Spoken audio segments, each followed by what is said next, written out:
J'essaie de trouver des idées nouvelles. J'ai été très surprise par un ancien ficus qui est mort, donc ça avait une racine extrêmement expressive. Je l'ai un petit peu dépioté, j'ai retiré la terre, et puis j'ai le fondeur qui m'a fait un bronze du reste, et j'ai cette forme-là devant moi. Évidemment, quand j'ai ça devant moi, ça a l'air d'une mandragore, ça n'a pas l'air d'un Bouddha. Mais ça me donne quand même des directions, quelque chose qui pourrait sortir un peu de nouveau. Je tâtonne en ce moment parce que j'ai pas de... Je ne sais pas exactement ce que je fais maintenant. On verra bien. Je trouve que ce que j'ai fait là, c'est un petit peu mou, avec des espèces de boudins qui vont un peu dans tous les sens. Je ne sais pas ce que je vais faire. C'est comme ça. Peut-être que je vais tout détruire. Ça n'a pas d'importance. La destruction, après, me redonnera la possibilité de recommencer à faire quelque chose d'autre. Le temps, pour moi, ne compte pas tellement. C'est pas très grave si on rate. Et on rate souvent.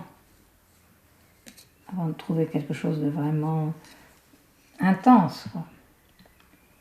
Mais le tout, c'est de travailler, d'essayer à un moment donné quelque chose.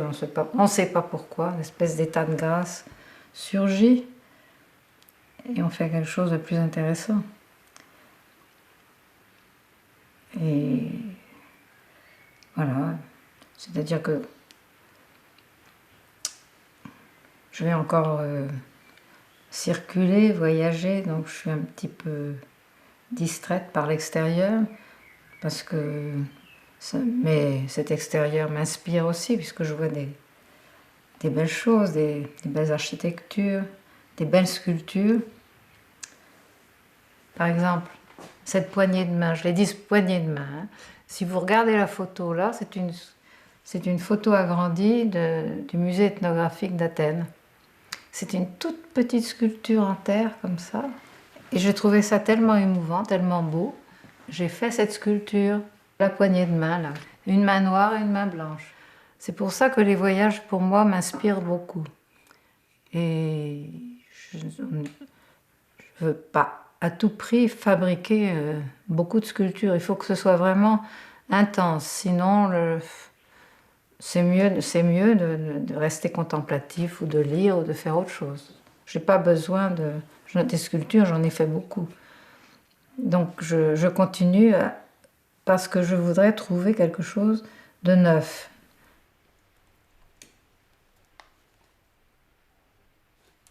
Je reprends quand même certaines formes auxquelles je suis attachée. Je vois bien, là, sans le vouloir, j'ai refait des petits escaliers. C'est un thème que j'ai souvent dans mes sculptures. Mais après tout, il faut bien que mon vocabulaire revienne de temps en temps. Je ne peux pas le renier totalement. Quand on commence à voir quelqu'un qui s'occupe de vous, qui est un marchand, il vous dit « Ah mais non, c'est plus tout à fait vos formes. Moi, ça m'est égal. Moi, je ne veux pas... J'ai toujours essayé d'être quand même sincère dans tout ce que je fais. Et j'aime bien sentir, avoir un souffle nouveau. Sinon, d'abord, je m'ennuie. Et ça, alors, je préfère. Je ne veux pas du tout m'ennuyer. Alors, je pars. En dehors de toute contingence matérielle, etc. Et alors là, je retrouve le souffle.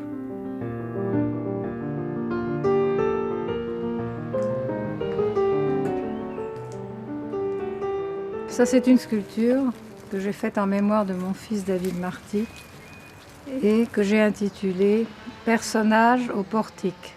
C'est une sorte de personnage couché qui s'agrippe à un portique.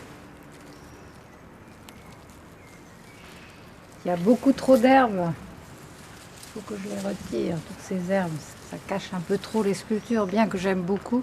que les sculptures soient complètement envahies par la nature. Celle-là, elle est complètement perdue. Cette petite sculpture-là est complètement perdue dans la nature. Puis j'en ai encore une autre, là, toute petite, hein, une pierre. Elle est envahie. Ça, c'est mon grand personnage burqa. En fait, c'est un hommage aux femmes d'Afghanistan, persécutées. Elles ont des grands manteaux comme ça, avec des très beaux plis. C'est magnifique, mais en fait, ce sont des prisons. Ça, c'est une porte que j'ai réalisée en bois.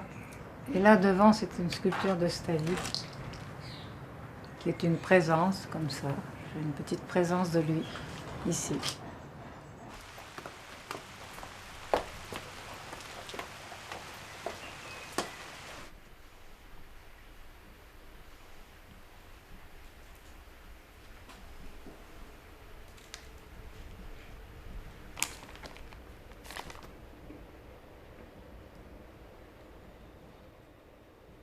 Je commence toujours par la terre.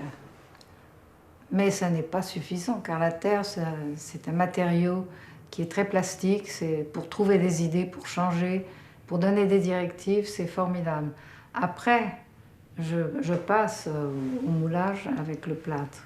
Et à ce moment-là, dans le plâtre, je fais une sculpture totalement éloignée de ce que j'ai déjà fait en terre.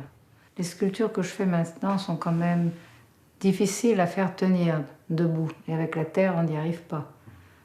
Donc c'est pour ça que je passe au plâtre. Et aussi, je fais aussi des sculptures avec des matériaux qui peuvent être déportés, un peu comme la résine. Avec la résine, on peut faire justement des sculptures qui vont très loin, dans les envols. Ça me permet de les mettre sur une pointe et de donner quand même un caractère dynamique à la sculpture. C'est pas le matériau qui guide l'esprit, hein, de toute façon. Moi, j'ai fait des bois, j'ai fait aussi quelques pierres, pas beaucoup. Et puis, j'ai surtout fait des modelages et des plâtres que j'ai justement fondus en bronze, quelquefois. Donc,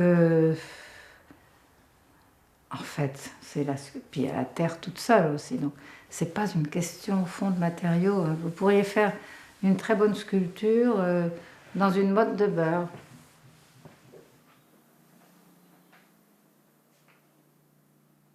Finalement, même si j'ai vécu avec des sculpteurs, je me sens quand même assez solitaire. J'ai fait quand même un parcours assez personnel.